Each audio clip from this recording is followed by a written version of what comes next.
Hello and welcome back. This particular video is video number 4, and we're going to focus on the Facebook Pixel.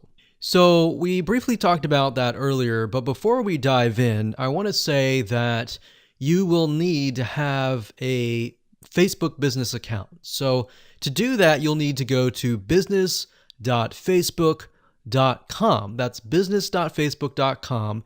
You'll need to create an account so that Facebook knows that you have access to certain ad accounts. So with a business Facebook account, you are able to not only access your own account, but you'll also be able to access anyone else who gives you permissions to do so. Now, as far as the Pixel goes, once you have created an account, what you'll need to do is up at the top, you'll see this Events Manager, and you'll see this / icon. You'll click on that, and then you'll click on the All Tools down here, and then you'll click on Pixels right here. Now, bear in mind that Facebook oftentimes will change around their user interface. So if it doesn't look exactly like this, then look around and you'll likely find the Pixels. Now, like I said, Facebook changes their user interface a lot. Sometimes every month, sometimes very frequently. So just keep that in mind. So what you need to do is simply go to Pixels right here, and then you'll land on this specific page. Now, as I briefly mentioned earlier, a Facebook Pixel is merely a piece of code that you put on your website.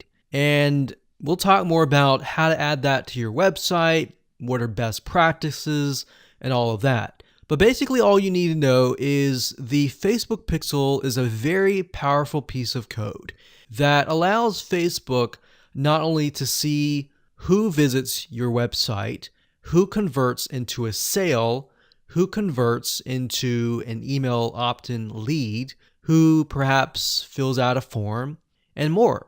It also collects a lot of data about the visitor, who they are, what sites they visit, and a lot more data. In fact, Facebook in itself has so much data that as far as being an advertiser, it enables you to reach more people that are actually interested in what you have to offer. So that's basically what a pixel is. And to set it up, all you have to do is go to this page, click on Setup here, and it'll give you different options. So you can either click this here to manually install the code yourself, and it'll basically give you a piece of code that you will install. Or as you can see here, it says Facebook Pixel currently integrates with these platforms here. So you can click that and it'll allow you to add it to these locations here. And if you are not a web developer and you have a web developer and you prefer to send that information to them, then you can click email instructions to the developer. Now, we're going to talk more about this in the next video on how to get the code, how to add that code to your website. If you're using a WordPress website, what kind of WordPress plugins should you use? And we'll talk more about that in the next video.